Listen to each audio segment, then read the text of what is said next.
नमस्कार मित्रों, आज हम कक्षा 12 एंड 12 की एग्रीकल्चर केमिस्ट्री के बारे में चर्चा करेंगे। इन कैनिक हम कृषि रसायन के बारे में पढ़ते हैं। तो कृषि रसायन में आज के हम अगर 2 साल पहले की बात करते हैं तो जो आपकी स्पेशल केमिस्ट्री, बायो केमिस्ट्री और जो कृषि रसायन की दोनों एक ही थे। कृषि रसायन और हम बात करते हैं बायो केमिस्ट्री आपकी एक ही थी, परंतु कि एग्रीकल्चर वाले विद्यार्थियों को ध्यान में रखते हुए अलग से ये बात करते हैं जो आपकी बायो केमिस्ट्री थी, ये बात करते हैं एग्रीकल्चर से संबंधित केमिस्ट्री बात करते हैं उसे एग्री रसायन कहते हैं। क्या कहते हैं? सॉरी, बात करते हैं यहाँ पर कृषि रसायन कहते हैं। ठीक है, तो कृषि रसायन इसमें जो संबंधित रहेगी आपकी, केवल हम बात करते हैं कि अधिकतर जो आपके टॉपिक हैं वो मिट्टी से संबंधित है कि किस प्रकार, जैसे मान लीजिए कोई भी पौधा है मिट्टी के अंदर जो ग्रोथ कर रहा है, वृद्धि कर रहा है, किस परिस्थिति के अंदर या किस कंडीशन के अंदर वो बात करते हैं अधिक से अधिक वृद्धि करें, इसकी हम जानकारी या बात करते हैं किसमें पढ़ेंगे, हम एग्री रसायन पढ़ेंगे।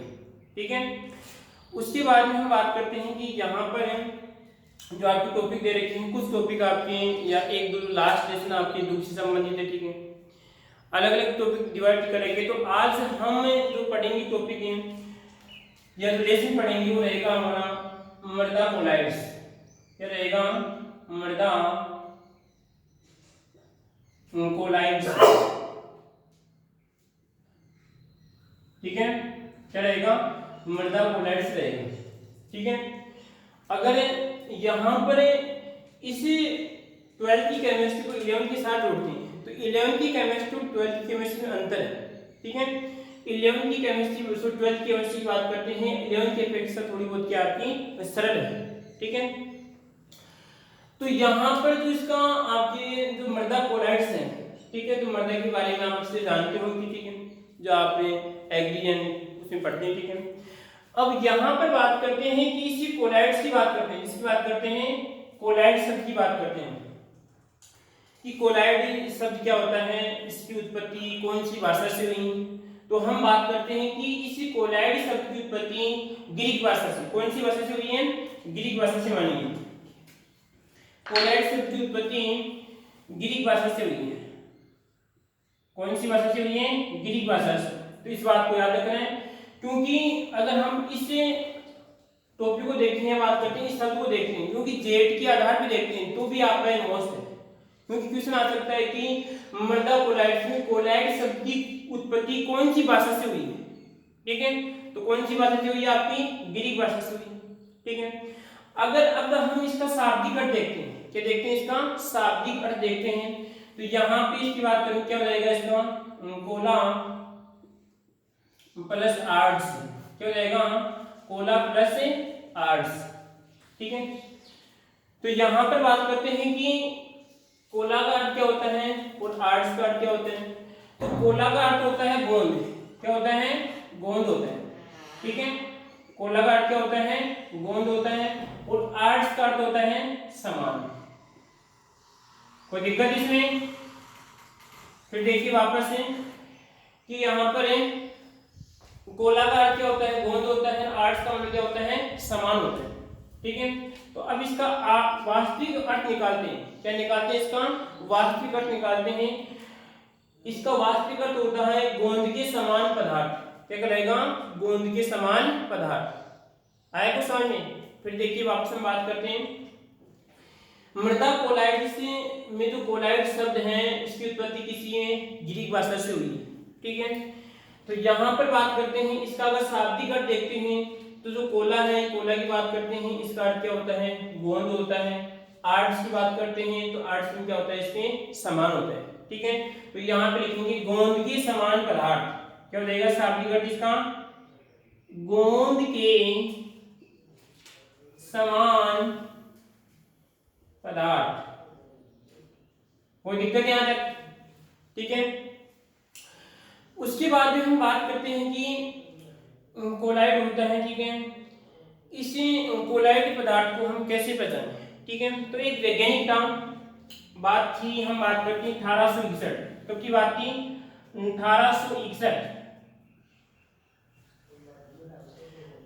1861 की बात कर रहे हैं यहाँ पर हम। तो यहाँ पर देखिए 1861 में वैज्ञानिक था आपका थॉमस ग्राम। क्या था आपका? थॉमस ग्राम। मोस्ट ध्यान रखना, ये जेड के लाइक क्वेश्चन आ सकता है कि यहाँ पर कि मृदा कोलाइड्स की बात करते हैं, कोलाइड्स का जनक कौन था आपके? इसकी पापा जी कौन थे? बात करते हैं थॉमस ग्राम। क्या था आपका? थॉमस ग्राम। कोई दिक्कत इसमें? उसने क्या किया कि जो जल में विलीन पदार्थ थे, जो जल में विलीन पदार्थ थे, तो जल में विलीन पदार्थों को उसने जंतु झिल्ली, किस पे? जंतु झिल्ली के आधार पर, जंतु झिल्ली के आधार पर दो भागों में विभाजित किया। जंतु झिल्ली के आधार पर दो भागों में विभाजित किया। ठीक है, तो उसने क्या किया कि जो आपकी इस प्रकार जो जंतु झिल्ली थी, ठीक है, बहुत बारीकी से होती है, क्या होती है? बहुत बारीक झिल्ली होती है। ठीक है, तो उसने क्या किया, जो जल में विलीन पदार्थ थे, उन जल में विलीन पदार्थों को जंतु झिल्ली पे गिराया। ठीक है, और उसने विश्लेषण किया कि वे पदार्थ तो जंतु झिल्ली पे क्या हो जाते हैं? विकसित हो जाते हैं। जैसे मान लीजिए कोई पदार्थ गिरा, तो जंतु झिल्ली पे इस प्रकार क्या हो जाते हैं? विकसित हो जाते हैं, बात करते हैं इस प्रकार नीचे आ जाते हैं, फैल जाते हैं। अगर हम सीधी भाषा में बात करते हैं कि जो जंतु झिल्ली पे, कौन सी झिल्ली पे बात करते हैं आपकी? ये आपकी जंतु झिल्ली है। ठीक है, इस जंतु झिल्ली पे इस प्रकार फैल जाते हैं। जैसे हम बात करते हैं, आपको कोई परस होता है, ठीक है, अगर परस पे हम कोई पानी गिराते हैं, अगर पानी इस प्रकार फैल जाता है, पानी इस प्रकार फैल जाता है, ठीक है, तो उन पदार्थों को उसने क्या नाम दिया? जो विकसित हो जाते हैं, जो विकसित हो जाते हैं या फैल जाते हैं, फैल जाते हैं या फैल जाते हैं, तो उसको क्या नाम दिया उसने? क्रिस्टलाभ। क्या नाम दिया? क्रिस्टलाभ। कोई दिक्कत? उसके बाद में हम बात करते हैं यहाँ पर कि वे पदार्थ, उसने क्या किया कि जो जंतु झिल्ली थी, जंतु झिल्ली, ठीक है, उस जंतु झिल्ली पे क्या किया उसने कि इस पदार्थ को गिरा। अगर उसने देखा कि वो पदार्थ उस झिल्ली पे क्या होता है? विकसित नहीं होता है, उस बात करते हैं झिल्ली पे इसका फैलता नहीं है, उस झिल्ली पे फैलता नहीं है। जैसे हम बात करते हैं कि अगर हम बात करते हैं जो आपके थर्मामीटर होता है, क्या होता है आपका? थर्मामीटर होता है, ठीक है, थर्मामीटर में जैसे होता है ऊपर इस प्रकार जाता है और नीचे आता है, उसे क्या कहते हैं? पारा कहते हैं। अगर पारे की बूंद को हम अगर मान लीजिए परस पे गिराते हैं, तो वो क्या होती है? फैलती नहीं है, इस प्रकार क्या होती है? बूंद के रूप में दिखाई देती है। इस प्रकार क्या होती है? बूंद के रूप में दिखाई देती है, ठीक है। इसी प्रकार हम बात करते हैं जो आपका शहद होता है, क्या होता है? शहद होता है। अगर शहद की बूंद को यहाँ पे गिराते हैं, तो वो भी क्या होता है? इस प्रकार इस परस पे क्या होती है? ये बात करते हैं, आपकी उदाहरण की बात करें तो परस पे क्या होगा कि वो फैलेगा नहीं, बात करते हैं इस प्रकार फैलेगा नहीं, इस प्रकार बूंद के रूप में रहेगा। तो उसने क्या किया? थॉमस ग्राम ने उन पदार्थों को क्या नाम दिया उसने? कोलाइड्स। क्या नाम दिया उसने? कोलाइड्स नाम दिया। कोई दिक्कत नहीं आने किसी को इसमें? फिर देखिए वापस सुनिए, 1861 में थॉमस ग्राम ने जंतु झिल्ली के आधार पर, इन जंतु झिल्ली के आधार पर, जंतु झिल्ली पर जब जल में विलीन पदार्थों को जंतु झिल्ली पे गिराया, अगर मान लीजिए पदार्थ जंतु झिल्ली पे क्या होते हैं? विकसित होते हैं, ये बात करते हैं फैलते हैं, ठीक है, तो उसको क्या नाम दिया उसने? क्रिस्टलाभ नाम दिया, ठीक है, कोई दिक्कत? इसी प्रकार हम बात करते हैं वे पदार्थ जो जंतु झिल्ली पे क्या होते हैं? विकसित नहीं होते हैं, आसानी से बात करते हैं, आसानी से विसरित नहीं होते हैं, उसे क्या नाम दिया उसने? कोलाइड्स नाम दिया, ठीक है, कोई दिक्कत? आगे हम बात करते हैं उसके बाद में कि जो ये बात कर रहे हैं कि कोलाइड्स होती हैं। अब हम पढ़ेंगे यहाँ पर किसके बारे में, कोलाइड्स के बारे में पढ़ेंगे। किसके बारे में पढ़ेंगे, कोलाइड्स से, कि इसे कोलाइड्स के गुण क्या होते हैं। ठीक है, तो हम गुणों की बात करेंगे यहाँ पे। वैज्ञानिक शब्द को याद है, ठीक है, कौन सी भाषा थी हमारी, ग्रीक भाषा थी। वैज्ञानिक कौन सा था आपका, थॉमस ग्राहम था। सन कौन सी थी, 1861। ठीक है, अब हम बात करें यहाँ पे थोड़ी सी इसकी परिभाषा की बात करें कि परिभाषा क्या बनती है। तो इन कणों के हम व्यास की बात करें, इन कणों के हम व्यास की बात करते हैं कि इन कणों का व्यास कितना होता है। ठीक है, व्यास का मतलब आप जानते हैं सभी कि जैसे मान लीजिए आपका एक गोला है, ठीक है, ये क्या कहलाएगी, इसकी त्रिज्या कहलाती है। ठीक है, और ये पूरा क्या कहलाएगा, उसका व्यास कहलाएगा।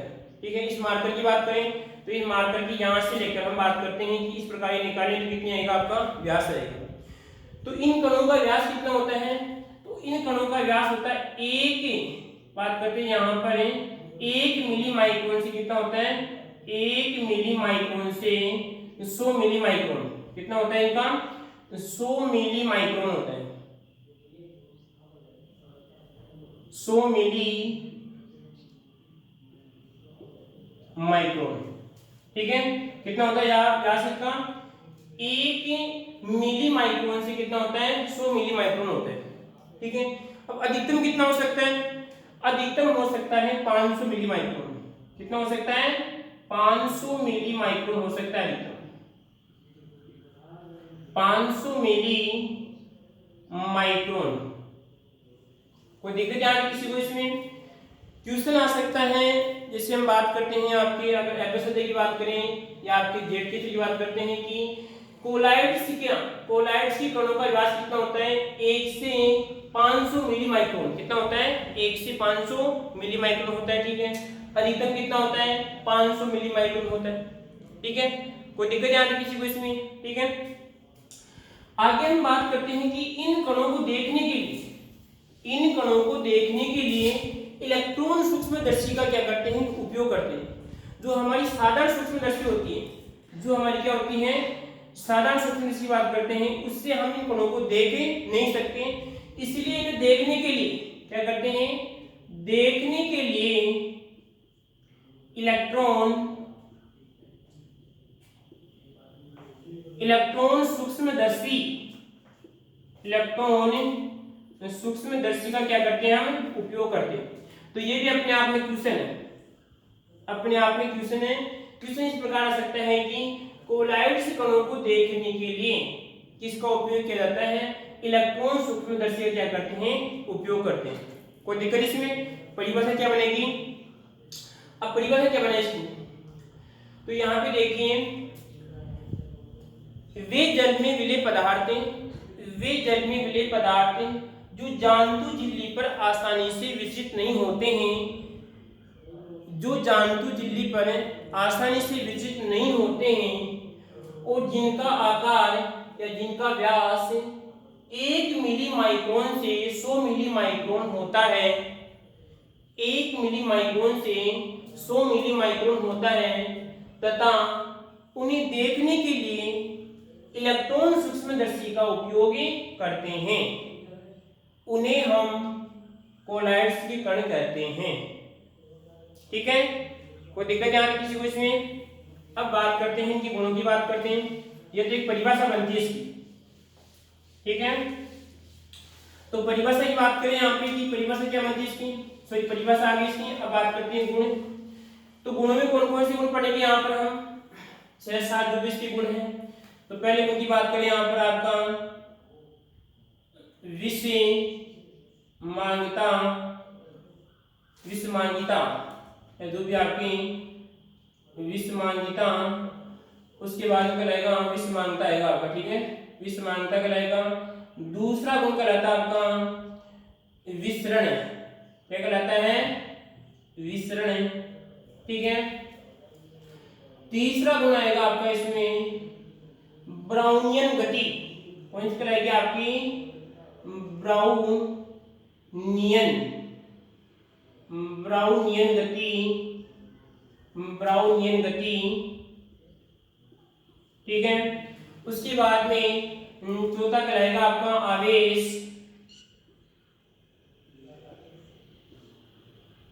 ठीक है। उसके बाद में 5वां कहलाएगा टिंडल प्रभाव, टिंडल प्रभाव, ठीक है। उसके बाद में 6ठा कहलाएगा अधिशोषण, क्या कहलाएगा, अधिशोषण, ठीक है। उसके बाद में 7वां कहलाएगा अवक्षेपण, क्या कहलाएगा, अवक्षेपण। कोई दिक्कत नहीं आता किसी को? फिर देखिए वापस, पहला कहलाएगा आपका विषमांतर कहलाएगा, दूसरा कहलाएगा विसरण कहलाएगा, तीसरा कहलाएगा आपका ब्राउनियन गति कहलाएगा, उसके बाद में आपका आवेश कहलाएगा, उसके बाद में आपका टिंडल प्रभाव कहलाएगा, उसके बाद में क्या कहलाएगा, अधिशोषण आएगा, उसके बाद में करते हैं अवक्षेपण की बात करते हैं। तो हम एक एक बिंदु की यहाँ पे चर्चा करते हैं, ठीक है। तो पहले इस बिंदु की बात करें यहाँ कि विषमांगिता क्या होती है। तो आप अच्छी तरह जानते हैं कि विषमांगी का मतलब क्या होता है। विषमांगी की बात करें यहाँ पर, अगर कोई भी आपका विलयन है, उस विलयन के अंदर हम देखते हैं तो दो परवस्थाएं आपको अलग अलग दिखाई देती हैं। तो इस प्रकार के क्या कहलाएगा हमारा, विषमांगी कहलाएगा। अगर हम बात करें, जैसे मान लीजिए आपका कोई भी बीकर है, इसकी बात करते हैं यहाँ पर, बीकर की बात करें, ठीक है। अगर बीकर के अंदर हमें तेल प्लस और हम बात करते हैं पानी डालते हैं, ठीक है। और बीकर में क्या डाला हमने, तेल और क्या डाला, पानी डाला। तो तेल और पानी डालते हैं तो तेल पानी को हम आसानी से देख सकते हैं कि तेल और पानी की बात करते हैं अलग अलग परत दिखाई देती है।